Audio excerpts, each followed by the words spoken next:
আমির খানকে ভালোবাসে, সালমান খানকে ভালোবাসে, এই বড় বড় হিরোরাকে ভালোবাসে। আর ওরা যেমনি করে চুল ছাড়বে অমনি করে ছাড়বে। দেখবেন এক জামানা ছিল হিরোরা পিছন দিকে চুল ছাড়তো, তখন আমার নওজওয়ানরা পিছন দিকে চুল ছেড়েছে। তারপরে কিছুদিন এলো আগে থেকে ওরা যখন চুলকে বড় করতে লাগলো, মার সেরকম করে বাড়ি একবারে মনে হয় বাদ ফুরফুর করে চুল উঠছে, ওরা আগে থেকে ছাড়তে লাগলো। এখন এই করতে করতে করতে এক গালা চুল কাটা এসেছে ভাই, যে কানের ওপর থেকে 2-3 আঙ্গুল কাইটা কুইটা কবুতরের যে খোপখান থেকে মাথাতেই যেখানে খালি রাখবে। একটা ছেলেকে জিজ্ঞাসা করছে এটা কোন কাইটিং, কইছে মাওলানা এটা হলো জুত্তা কাইটিং চুল, এটা বলে জুত্তা কাইটিং চুল। আল্লাহুস সামাদ। আমরা শেষ হয়ে গেছি। ভাই আমার, কেমন ভালোবাসতে হবে নবীকে, কি দিয়ে মোহাব্বত করতে হবে নবীকে। আহা হা হা, একজন মহিলা একজন নারী হয়ে নবীকে কত ভালোবেসেছিলেন জানেন? গাজওয়ায়ে উহুদ লড়াই যুদ্ধ চলছে, মদিনাতে খবর হয়ে গেল মুসলমানের বড় বড় নেতা, মুসলমানের বড় বড় পহলওয়ান খলিফা ৭৭ জন শহীদ হয়ে গেছেন। ওই লড়াইতে নবীজির চাচা হযরত হামজা রাদিয়াল্লাহু আনহু শহীদ হয়েছিলেন, যাকে সাইয়্যিদুশ শুহাদা বলা হয়েছে। ৭৭ জন মুসলমান। মদিনার গলিতে খবর হয়ে গেল ৭৭ জন মুসলমান শহীদ হয়ে গেছে। মাতাম ছেয়ে গেল মদিনাতে। চোখ দিয়ে পানি ঝরতে লাগলো, হাওমাও করে কাঁদতে লাগলো। একজন মহিলার ঘটনা বলছে, সবারই কথা বলতে পারবো না। লাশের পাঞ্জর দিয়ে হাঁটছে, সব যারা শহীদ হয়েছেন তাদের পাঞ্জর দিয়ে হাঁটছে। ও চিনে না, জানে না যে এটা আমার লাশ কি, ওইটা কার লাশ কি, ওইটা বাপের কি, মায়ের বোনের, কিংবা ওইটা নানার কি, দাদর কি, ভাতিজার কি, বেটার চিনে না, খো হাঁটছে। আর মুনাফিকেরা মদিনাতে খবর উড়িয়ে দিয়েছে যে মোহাম্মদ তোমাদের নবী আছে, নবীকেও শেষ করে দেওয়া হয়েছে। নাউজুবিল্লাহি মিন জালিক। তো মুসলমানেরা আরো কাঁদতে শুরু করেছে, যারে আমাদের নবী শেষ হয়ে গেছে, আমাদের নবীকে মেরে দেওয়া হয়েছে। মহিলারা পর্যন্ত কাঁদতে শুরু করে দিয়েছে। আহা হা। এইবারে একজন মহিলা, তার নাম মনে হয় দিনারিয়া নাকি, আমি বলছি, সেই মহিলা হাঁটছে লাশের পাঞ্জর দিয়ে। হাঁটতে হাঁটতে শেষ ভাগ যখন পৌঁছে গেছে, কয়েকটা লাশ আছে, তখন বলছে এর চেহারাখানটা একটু খোলো তো, এটাকে। এবার মহিলা দেখছে তো ওইটা হলো ওর বাপ, ওই মহিলাটার বাপ শহীদ হয়ে গেছেন। আবার বলছেন এটাকে দেখি, দেখছে তো ওইটা ওর বেটা, উনিও শহীদ হয়ে গেছেন। 3 নম্বরে বলছে এটাকে দেখি, বলছে ওইটা ওর ভাই, উনিও শহীদ হয়ে গেছেন। কয়টা হলো? কয়টা হলো যে ভাই, বাপ, ভাই আর বেটা, 3টে হয়ে গেল। 4 নম্বরে বলছে এটা কি দেখি, কার মুখ, বলছে ওইটা ওর স্বামী সৌহার। কয়টা হলো? 4 জন হয়ে গেল। এবার বলেন, যদি কোনো মহিলার, নারীর 4টা লোক শহীদ হয়ে যায়, তার জীবনটা কেমন হইতে পারে, মনটা কেমন হইতে পারে, বুঝতে পারছেন? আজকে যদি কোনো মহিলার স্বামী মারা যায়, বাপ মারা যায়, ভাই মারা যায়, একজনা মারা যায়, ওর জ্বালা সহ্য করতে পারে না। আর 4জন শহীদ হয়ে গেল। কে? ভাই, বাপ, বেটা, স্বামী, 4 জন শহীদ। এবার শেষের বেলাতে কি বলছেন জানেন? রে মদিনার মানুষেরা, আমি শুনেছি আমার নবীকে নাকি শহীদ করে দেওয়া হয়েছে, এটা সত্য না মিথ্যা? আমার নবীকে নাকি শহীদ করে দেওয়া হয়েছে। এবার সাহাবায়ে কেরামের দল বললেন, এরে আল্লাহর বান্দি, নবীকে শহীদ করা হয়নি রে, আমাদের নবী বাহায়াত সহি সালামতে আছেন। এবার মহিলা বলছেন, না, যতক্ষণ পর্যন্ত আমি নিজের 2 চোখে আমি নবীকে না দেখব, অতক্ষণ পর্যন্ত আমার মনে শান্তি আসবে না। চলো চলো নবীর কাছে তোমরা আমাকে নিয়ে চলো। এবার নবীজির কাছে নিয়ে গেলেন। এবার নবীকে 2 চোখে দেখলেন। দেখার পর সে মহিলাকে বলছেন, নবী গো, আমার বাপ মরে গেছে, কোনো গম নাই গো নবীজি। আমার ছেলে শহীদ হয়ে গেছে, আমার কোনো গম নাই। আমার ভাই শহীদ হয়ে গেছে, আমার কোনো গম নাই। আমার জীবনের সাথী স্বামী শহীদ হয়ে গেছে, কোনো গম নয়। কিন্তু আপনি জীবিত আছেন, আপনি যে বেঁচে আছেন, আল্লাহ আপনাকে সহি সালামত রেখেছেন। আমি ধন্য হয়ে গেলাম, ধন্য হয়ে গেলাম। আমার বুকে দিলে আর কোনো রকমের ব্যথা নাই। নারে তাকবীর। আহা, দেখেন কেমন মহিলা, নবীর সাথে মোহাব্বত ভালোবাসা। দেখেন আর একটু আগে চলেন। যেমন আজকে বসে বসে জালসা শুনছেন, নবীর জামানাতে সাহাবায়ে কেরামকে নিয়ে নবীজি দিনের কথা চলছেন, দিন করছেন বা তাবলীগ করছেন, ওয়াজ করছেন, এরকম একটা মজলিস লেখা আছে। আর একজন আনসারি সাহাবী এসে বলছেন, নবীজি আমার উট একটা পাগলা হয়ে গেছে। কুকুর যখন পাগলা হয়ে যায় মানুষকে কামড় দেয় না, দেয় না? বলছে আমার উট পাগলা হয়ে গেছে। পাগলা বলতে আমার একটাই উট, ওকে নিয়ে আমি মাঠে কামকাজ করি, কিন্তু উটটাকে কয়েকদিন থেকে ও ভালো করে খানা পিনাও খাই না, আর কাজও ওকে লিখতে পারি না। খুব তা আপনি কি করতে হবে, একটু চলেন তো। না হলে নবী সাহাবীরাকে বলছেন, চলো আমার সাথে, তোমরাও চলো। সব সাহাবীকে নিয়ে হাঁটতে লাগলেন। হাঁটতে হাঁটতে যখন দেখলে, বলছে কোথায় আছে? বলছে হুজুর দেখেন এই ঘরে বসে আছে, কিংবা এই জায়গাতে বসে আছে। নবীজি বললেন, তোমরা এখানে একটু দাঁড়াও, আমি যাচ্ছি। এবার ওই আনসারী সাহাবী বলছেন, নবী গো দয়া করে উটের পাঞ্জরে আপনি যায়েন না। কেন যায়েন না? উটটা আমার পাগলা হয়ে আছে, উটটার মাথা গরম হয়ে আছে। আপনি যদি চলে যাবেন, যেমন কুকুর পাগলা হয়ে গেলে মানুষকে কামড় দিয়ে দেয়, কিচ্ছু বোঝাবুঝি করবে না, এই মতো নবী গো উটটা আমার পাগল হয়ে আছে। আপনি দয়ার নবী, আপনি যখন পাঞ্জরে যাবেন হয়তো আপনাকে ক্ষতি করতে পারে, আপনাকে মারতে পারে, কামড় দিতে পারে। এই জন্য নবী গো দয়া করে আপনি উটের পাঞ্জরে যায়েন না। নবী বললেন, তোমরা চুপ করে থাকো, আমার কিচ্ছু হবে না। এক পা দু পা তিন পা করে যখন নবী হাঁটতে লেগেছেন, ওরে সুবহানাল্লাহ, একটা জানোয়ারের মহব্বত দেখেন, একটা ভালোবাসা দেখেন। মানুষ তো মানুষ, একটা জানোয়ারের ভালোবাসা দেখেন। দয়ার নবী যখন হাঁটতে লাগলেন, ওই উটটা উঠে গেলেও, আর উঠে যাওয়ার পর আমার নবীকে, ওরে আল্লাহ, যে উটটা পাগল হয়ে গেছিল, যে উটটা কাজে যাচ্ছিল না, আমার নবীকে দেখার পর ওই উট পর্যন্ত নবীকে সাজদা করলেন। সুবহানাল্লাহ পড়বেন না? নবীকে সাজদা করলেন। কিভাবে সাজদা করলেন আল্লাহ জানে। নবীকে সাজদা করলেন। এবার যখন সাজদা হয়ে গেল, সাহাবায়ে কেরামেরা যারা জামাত ছিলেন বললেন, ইয়া রাসূলুল্লাহ, একটা উট যার পরে কোনো শরীয়ত নাই, যার পরে নামাজ নাই, যার পরে রোজা নাই, যার পরে হজ নাই, যার পরে দান নাই, যার পরে যাকাত নাই, সেই উট যদি আপনার সাথে মহব্বত ভালোবাসা দেখে যদি সাজদা করতে পারে, তবে নবী গো আমরা তো হইলাম মানুষ, আমরা মুখে কথা বলতে পারি, হাত দিয়ে কাম করতে পারি, কানে শুনতে পাই, চোখে দেখতে পাই, পা দিয়ে চলতে পারি, আমাদের পরে শরীয়ত আছে। তাহলে উট জানোয়ার থেকে তো আমরা বেশি হক রাখি নবী গো, যে আমরাও আপনাকে সাজদা করব। আমরা তো হক রাখি মানুষ, যে আমরাও আপনাকে সাজদা করব। নবী কি বললেন? রে আল্লাহর বান্দারা, না রে, না না, মানুষকে মানুষ সাজদা করবে এটা চলবে না, মানুষকে মানুষ সাজদা করবে এটা চলবে না।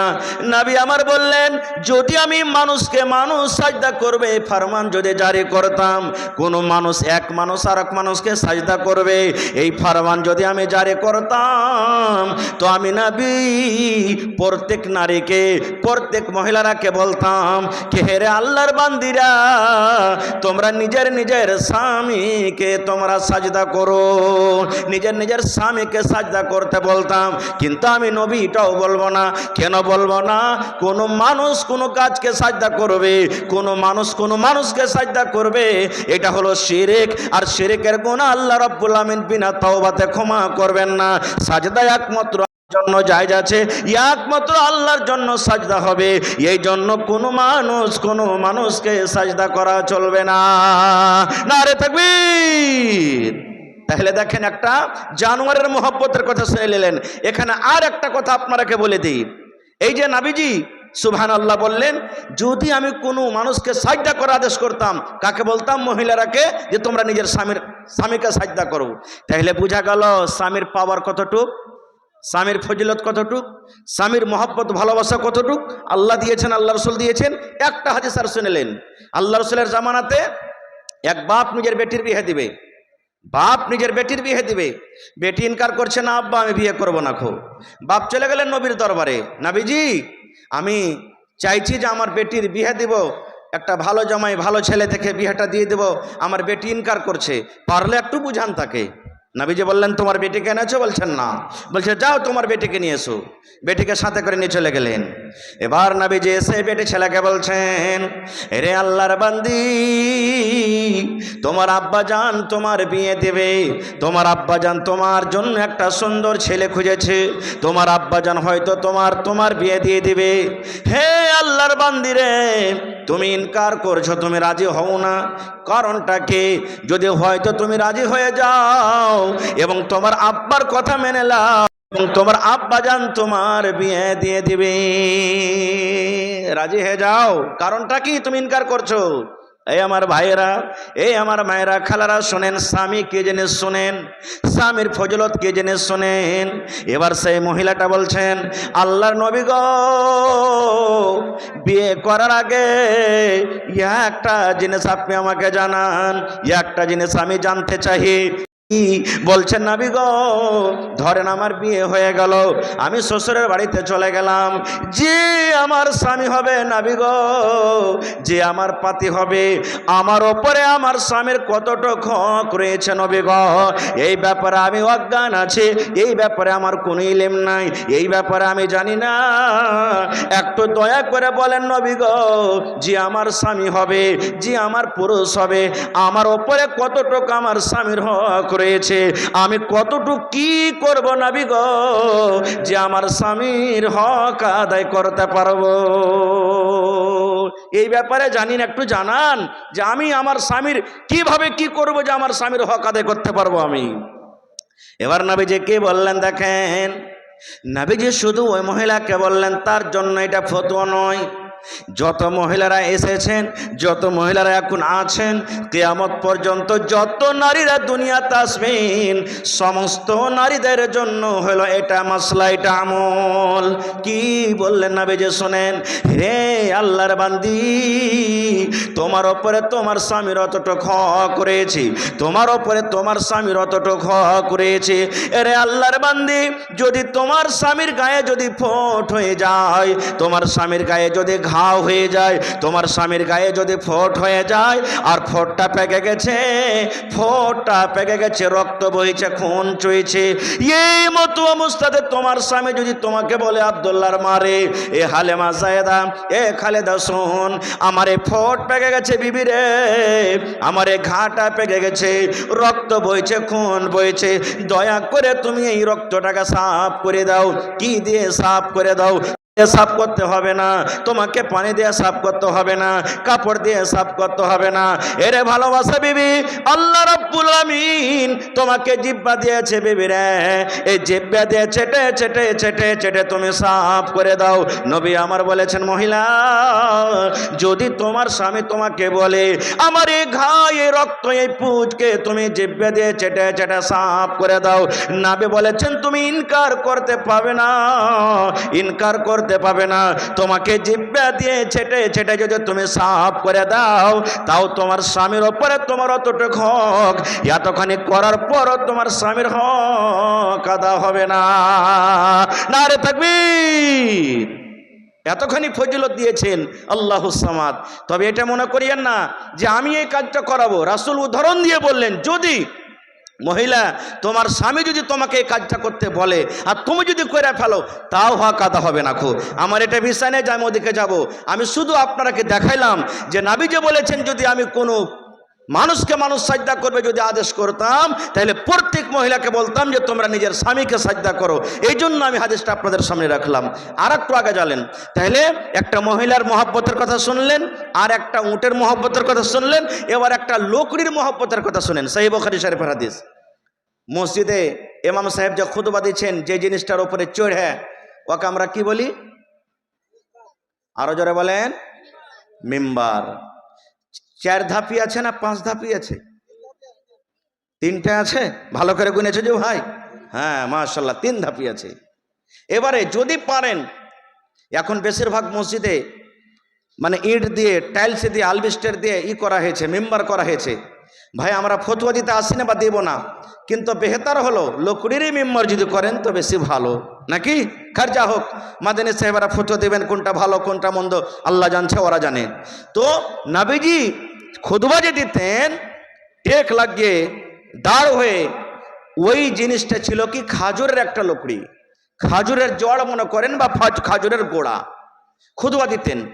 এবার একটা মহিলা এসে রসুলকে বলছেন, নাবিজি একটা কথা বলবো। বলছে কি? বলছে আমার একটা ফার্নিচার মিস্ত্রি আছে। ফার্নিচার বোঝেন? লকড়ির মিস্ত্রি আছে। যদি আপনি অনুমতি দেন আপনার জন্য আমি একটা লকড়ির মেম্বার করে দিব, আপনি এই পুরাতনটাকে হটিয়ে দেবেন আর নতুন মেম্বারের উপরে চড়ে আপনি খুতবা দিবেন। নাবিজি বললেন ঠিক আছে, নিয়ে এসো।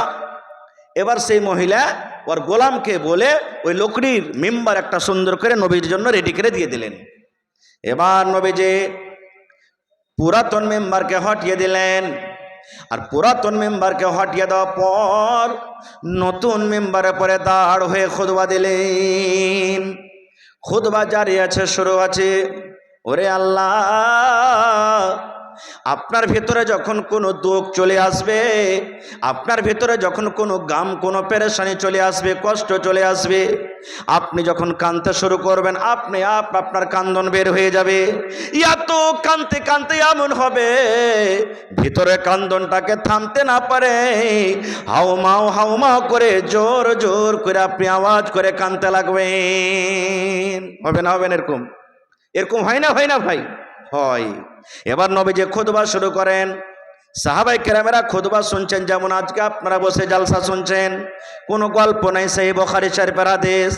ওই পুরাতন মিম্বার ওর ভিতরখানা এমন ফেটেছে বন্ধুরে, ওরে আল্লাহ, বাচ্চা যেমন চিলিয়ে চিলিয়ে চেঁচিয়ে চেঁচিয়ে কান্দে, বাচ্চার মতো শেষকি তুলে তুলে তুলে তুলে ওই পুরাতন মেম্বার কানতে লাগলো।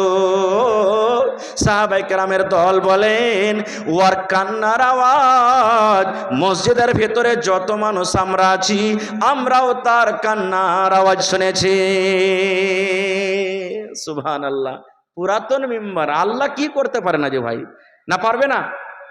ওরে আল্লাহ। এবার দেখেন মজার ঘটনা, এমন কানতে লাগলো, নবীজি আমার মেম্বার থেকে নেমে গেলেন।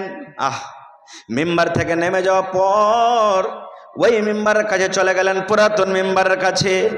এরকম ভাবে তাকে বুকে জড়িয়ে ধরলেন, কিংবা মেম্বারটাকে এরকম ভাবে সুন্দর করে তার গতরে হাত দিতে লাগলেন, এরকম ভাবে হাতটা ছুঁয়ে ছুঁয়ে লাড়তে লাগলেন। এবার বলছেন, চুপু হেরে মেম্বার, তুমি চুপো, এরে গাছ তুমি চুপো, এরে লোকরে তুমি চুপো, কেন কান্দো? আপনারা জানেন আপনার বাড়িতে যখন বাচ্চা আছে, 5 বছর 7 বছর 8 বছর কার বাচ্চা আছে, বাচ্চা কান্দা কান্দা কান্দা এমন বেহুশ হয়েছে রে আল্লাহ, ওর মনটা এমন ভেঙে গেছে, বাচ্চারাকে যদি আপনি কোলে নিয়ে এলেন আর চুপতে যদি বলেন, চুপার জায়গাতে আরো মন ভেঙে ভেঙে শ্বাস ফুলিয়ে ফুলিয়ে জোর জোর করে কাঁদবে। কাঁদবে না? কাঁদবে না? বাচ্চাকে যত চুপতে বলবেন আরো জোর জোর করে কাঁদবে। নবীজি আমার পুরাতন মেম্বারকে বলছেন, চুপো চুপো, চুপ রে, তুমি কান্দো কেন? তুমি চুপো। যেমন নবীজি চুপতে বলছেন, আরো শেষকে তুলে তুলে তুলে তুলে তা সে কাঁদতে আছে। এবার নবীজি বললেন, হেরে পুরাতন মেম্বার, তুমি কান্দো কেন? কান্দার কারণটা কি তুমি কি জানাবে না? কেন তুমি কান্দো? কান্দো কেন? তুমি কান্দার কারণটা কি? এবার পুরাতন মেম্বারের কিন্তু মুখ ফুটে গেল। এবার বলছেন, নবী গো, এই জন্য আমি কান্দি নবী গো, আপনি এতদিন ধরে আমার উপরে দাঁড় হয়ে হয়ে খুতবা দিলেন, আপনার মোবারক কদম মোবারক পাটা আমার উপরে থাকলো।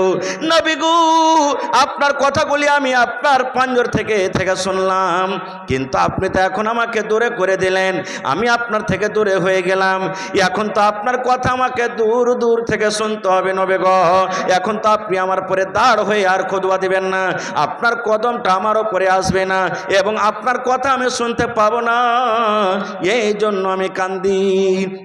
এই আমার নওজওয়ান ভাইয়েরা, এ মায়েরা, খালারা, বুজুর্গরা শোনেন, পরে কি হলো আমি যাব না, বলার উদ্দেশ্যে বন্ধুরে, একটা পুরাতন মেম্বার, লোকরের মেম্বার, যার জন্য জান্নাত নাই, যার জন্য জাহান্নাম নাই, যার কিয়ামতে হিসাব হবে না, যার পরে নামাজ নাই, যার পরে রোজা নাই, সেই যদি নবীর কথা শোনার জন্য, সেই যদি নবীর মহব্বত ভালোবাসা পাওয়ার জন্য এত জোর জোর করে চিলিয়ে চেঁচিয়ে কাঁদতে পারে, তাহলে হায় রে হতভাগা মুসলমান, দল, আমরা হলাম নবীর উম্মত, আমাদের জন্য নামাজ আছে, আমাদের জন্য রোজা আছে, আমাদের জন্য হজ আছে, আমাদের কিয়ামতের দিন হিসাব হবে, জান্নাত আছে, জাহান্নাম আছে। তাহলে সেই নবীর সাথে আমরা কেন মহব্বত ভালোবাসা করতে পারলাম না? নারে তাকবীর।